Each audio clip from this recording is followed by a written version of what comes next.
Quando você acredita muito, mas muito mesmo em alguma coisa, qual que é o melhor jeito de compartilhar isso?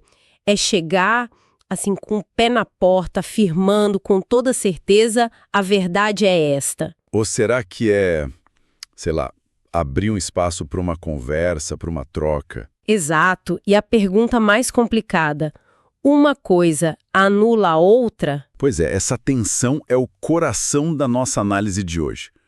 Vamos investigar a relação, que é bem complexa, entre ter uma missão, uma mensagem para passar, e a ideia de diálogo. E tudo isso no contexto da fé cristã, né? Isso. O material que a gente tem em mãos mergulha fundo nisso, para ver se dá para proclamar o que se chama de boas novas e, ao mesmo tempo, sentar para conversar de igual para igual. Faz todo sentido. Porque a gente vê que a ideia de dialogar com pessoas de outras fés virou tipo moda em alguns círculos, mas Mas gerou uma reação contrária fortíssima em outros. fortíssima. Especialmente entre evangélicos, parece que virou um campo minado. Nossa missão aqui é entender o que está realmente em jogo nesse debate todo. Exato. Ok, vamos desempacotar isso. Para começar, o material já joga na mesa duas posições que são, assim, o dia e a noite. Dois extremos. Totalmente opostos. De um lado, tem uma defesa fervorosa do que é chamado de a primazia da pregação. Exatamente. Essa visão, que no texto é representada pela figura do Dr. Martin Lloyd-Jones, é muito clara. Para ele, pregar é a coisa mais nobre e importante que alguém pode fazer? Ponto. E qual é a lógica por trás disso? O raciocínio é bem direto. Se o problema fundamental da humanidade é uma rebelião contra Deus, então a tarefa número 1 da igreja é, anunciar a solução. Não tem muito o que discutir, é proclamar. Fica bem linear. Mas se a pregação está nesse pedestal, como essa visão enxerga o diálogo? Onde ele se encaixa? É que não se encaixa. É visto como uma desconfiança, assim, gigantesca. Ah, Lloyd Jones é citado dizendo que Deus não é um tema para ser discutido ou debatido como se fosse uma teoria filosófica, sabe? entendi. O evangelho é para ser proclamado, não para virar uma discussão amigável tomando um café. Agora, Mas tem um porém aí, né? tem. O texto pondera uma coisa importante. Se por discussão a gente entende negociar a mensagem, diluir a verdade para agradar, aí a crítica faz todo sentido. Claro. Mas daí a rejeitar qualquer tipo de conversa já é um extremo, né? Certo. Esse é um polo bem definido. E do outro lado do ringue, qual seria a posição oposta? É a aversão total à pregação. É olhar para um púlpito e ver um ato de arrogância. Nossa. Quem defende isso, como o professor G. Davis, que é citado, argumenta que o monólogo do pregador carece de humildade. Porque assume que um lado sabe tudo e o outro não sabe nada. Exatamente essa a premissa. Para ele, o único caminho humilde seria o diálogo, onde as pessoas se juntam para buscar a verdade juntas. Ok, essa ideia de buscar a verdade junto soa bem, soa nobre. Mas eu fico pensando, se eu tenho uma convicção forte, como é que eu posso buscar algo que eu acredito que já encontrei? Sem ser desonesta comigo mesma ou com o outro? Essa é a armadilha. É aí que a coisa fica radical. Como assim? Davis argumenta que, para um diálogo ser de verdade, a fé de quem participa tem que estar em jogo. Em jogo. Em jogo. Ou seja, um cristão conversando com um budista teria que aceitar a possibilidade real de, no fim, sair dali convencido pela autoridade de Buda. Se essa chance não for genuína, o diálogo seria uma farsa. Peraí, isso é muito radical. Ele está dizendo que para a conversa ser honesta, eu preciso entrar nela disposta a abandonar minha fé? Exatamente isso. Nossa, isso parece um padrão impossível para qualquer pessoa com convicções reais. Exatamente. O texto que a gente analisa chama isso de um exagero intemperante. Com razão. Porque, na prática, isso destrói a integridade de quem entra na conversa, né? Você teria que suspender aquilo que te define para poder conversar. Então, de um lado temos a proclamação sem conversa e do outro uma conversa que exige o abandono da convicção. Nenhum dos dois parece funcionar. Com esses dois extremos postos na mesa, fica claro que precisa existir um caminho no meio. Por onde a gente começa a construir essa ponte? Acho que o primeiro passo é definir o que a gente quer dizer com o diálogo, né?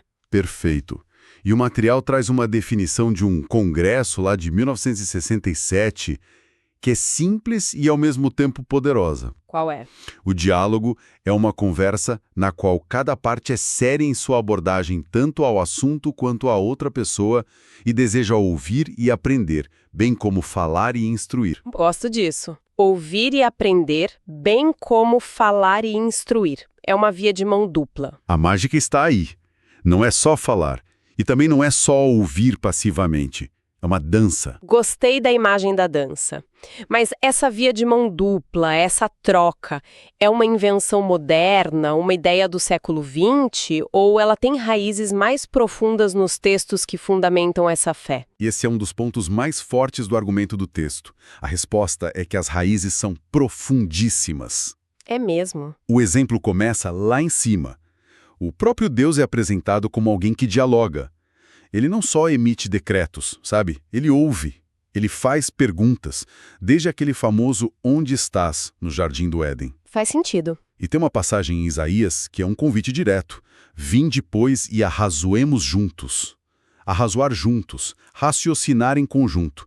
É um convite à troca, não uma imposição. E com Jesus isso fica ainda mais claro, imagino. Muito mais evidente.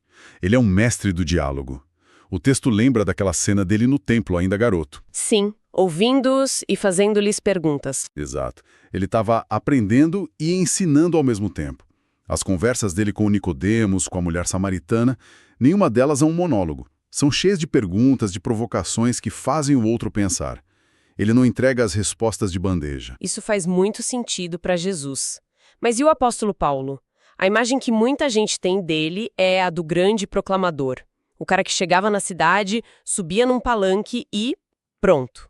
Sim, essa imagem existe, mas o método dele era bem mais sofisticado que isso. Ah, é? O material destaca uma palavra grega que aparece o tempo todo para descrever o que Paulo fazia. Dialegomai. A raiz de diálogo. Exatamente. Em Tessalônica, por exemplo, o texto bíblico diz que ele discutiu, explicou, provou e persuadiu as pessoas, usando as Escrituras. Olha só a combinação desses verbos. Pois é, isso não é um discurso único. Isso descreve um debate, um processo de argumentação que, por definição, precisa ouvir e responder às dúvidas do outro, né? Isso parece tão claro na teoria, vindo dos textos bíblicos. Mas a realidade hoje é outra. O que aconteceu no meio do caminho para que algo tão fundamental virasse essa guerra fria teológica que a gente vê? O texto dá umas pistas sobre essa resistência histórica. E a história é fascinante. Conta pra gente. A gente precisa voltar no tempo. O texto nos leva para a Conferência Missionária de Edimburgo, em 1910. O clima ali era de um otimismo, assim, quase ingênuo. Em que sentido? A crença geral era que as outras religiões do mundo estavam com os dias contados, que iam desmoronar diante do avanço do cristianismo ocidental. Entendi. Só que aí vieram 2 guerras mundiais e aquele otimismo virou pó. A confiança do Ocidente em si mesmo foi pro ralo. A realidade bateu forte. Bateu. E aí, em 1938, num outro encontro importante, teólogos como Hendrik Kramer vieram com uma postura mais defensiva, sabe? Falando de uma descontinuidade radical entre a revelação de Deus e as religiões humanas. Era um jeito de dizer: o que nós temos é único e não se mistura. Quase como erguer uma muralha. Exato. A confiança virou medo. E depois da Segunda Guerra, a coisa complicou mais. Surgiram teólogos como Karl Rahner, que popularizaram ideias como a dos cristãos anônimos. Cristãos anônimos. O que é isso?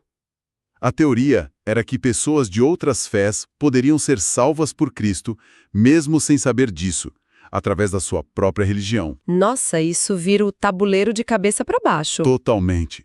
Se Cristo já está presente lá, qual o sentido de levar ele até lá? Então, o grande medo por trás da resistência ao diálogo é esse: o medo de acabar dizendo que todos os caminhos levam a Deus, de diluir a mensagem a ponto dela perder o sentido. Exatamente. A preocupação é evitar o que se chama de sincretismo. Que é basicamente o risco de criar uma terceira religião Frankenstein, né? Pegando um pedaço de cada uma e no processo perdendo a essência de todas. Perfeitamente colocado. É uma fusão que dilui em vez de um diálogo que esclarece. Entendi. Por isso, o autor do nosso material deixa claro que rejeita a ideia de que outras religiões são caminhos alternativos válidos para Deus. E por essa razão, ele diz que, embora o diálogo seja crucial, às vezes é preciso um encontro ou até um confronto de ideias. Para defender o que ele acredita ser a unicidade de Jesus. Exato. Certo, o risco de diluição é real. Mas e do outro lado? Quais são os argumentos a favor do diálogo que não caem nessa armadilha do sincretismo? Como defender a conversa sem abrir mão da convicção? O material organiza isso de uma forma muito boa em 4 pontos que ele chama de marcas. Gosto disso. Quais são? A primeira é a marca de autenticidade. Sentar ao lado de alguém, olho no olho, em vez de gritar de um palco, é um ato que reconhece a humanidade compartilhada. Mostra que você não se vê como superior. Faz sentido. A segunda. A segunda é a marca de humildade. Ouvir de verdade o outro nos força a confrontar as nossas próprias falhas e, principalmente, as caricaturas que nós mesmos criamos da nossa fé e da fé do outro. Essa marca de humildade é poderosa. A ideia de que, ao ouvir o outro, eu posso descobrir que a minha própria apresentação da fé é uma caricatura. Isso é desconfortável, mas muito real. A pessoa realmente acredita e não o que a gente acha que ela acredita. Combate o homem de palha, o estereótipo. Perfeito. E por fim, a quarta é a marca de sensibilidade. É um antídoto para um evangelismo de slogans, de frases prontas que não se conectam com a vida real. Aquela coisa de dar uma resposta que não tem nada a ver com a pergunta que a pessoa está fazendo. Exato. O texto até cita o livro de Provérbios. Quem responde antes de ouvir comete estultice e vergonha. É um recado direto. A teoria é muito convincente, mas a gente sabe que na prática a história é outra.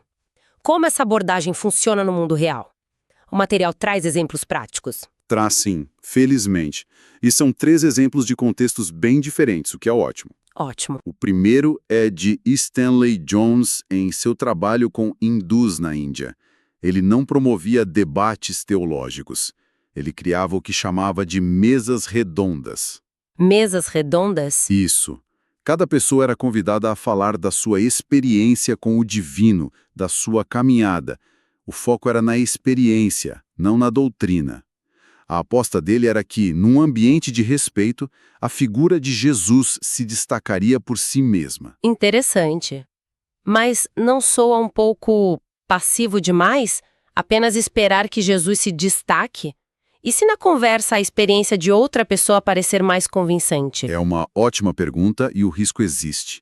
A abordagem dele confia totalmente no poder da própria narrativa do Evangelho. O segundo exemplo, de Kenneth Craig com muçulmanos, já é diferente. A bússola dele era o que ele chamava de a ambição de entender. Ambição de entender? O que isso significa na prática? Significava 2 coisas. Primeiro, um esforço imenso para entender o Islã a partir de dentro, sabe? Sentir o que significa ser muçulmano. Certo. E segundo, entender como os muçulmanos enxergam o cristianismo. E isso significava encarar as feridas históricas, as cruzadas, o imperialismo. A arrogância ocidental? Exato. A proposta dele era de recuperação, um esforço para devolver aos muçulmanos o Cristo que talvez eles tenham rejeitado não pela mensagem, mas pelas falhas históricas dos cristãos. Que responsabilidade! É quase um pedido de desculpas histórico antes mesmo de começar o diálogo. É reconhecer o próprio telhado de vidro. E o terceiro exemplo nos leva para um lugar completamente diferente. A Grã-Bretanha industrial com David Shepard. O que ele fez? Ele e a esposa se mudaram para bairros operários. O foco deles era um só: construir amizades genuínas com casais não cristãos, sem agenda, sem pressa. Era um processo lento, então. Muito lento. De paciência, de amor, de reservar noites para simplesmente estarem juntos. E dessas relações de confiança, com o tempo, as conversas espirituais surgiam naturalmente. Era um evangelismo de presença, de vida compartilhada. Então, no fim das contas, o que tudo isso significa? Depois de analisar os extremos, a base bíblica, a história, os exemplos, parece que a grande conclusão é que proclamação e diálogo não são inimigos. Não são. Não é uma escolha ou um ou outro. O diálogo parece ser mais uma postura, um jeito de ser e estar no mundo que torna a proclamação possível e audível. Perfeitamente resumido. A conclusão do material é que o diálogo autêntico é uma expressão do amor. É o trabalho duro de se livrar dos nossos próprios preconceitos, de tentar calçar os sapatos do outro, ouvir com os ouvidos dele, sabe? Ver o mundo com os olhos dele. Isso. O objetivo não é vencer um debate, mas entender o que impede a pessoa de sequer considerar a sua mensagem. O texto usa uma imagem muito forte, é o desafio da encarnação. Que é sair da nossa bolha, da nossa zona de conforto, de slogans. E se envolver de verdade com os dilemas, dores e perguntas reais das pessoas. Isso nos deixa com uma provocação para pensar, né? Com certeza. Toda essa análise se concentrou no diálogo entre fés diferentes. Entre cristãos e não cristãos. Certo. Mas um pensamento que fica é: como esses mesmos princípios, ouvir com humildade, buscar autenticidade, agir com sensibilidade, abandonar as caricaturas, poderiam transformar as conversas dentro da própria comunidade de fé? Nossa, boa pergunta. Especialmente hoje num mundo tão rachado por divisões teológicas, políticas, culturais. Exatamente. Talvez o maior desafio do diálogo não seja com quem está do lado de fora, mas com quem está sentado no mesmo banco.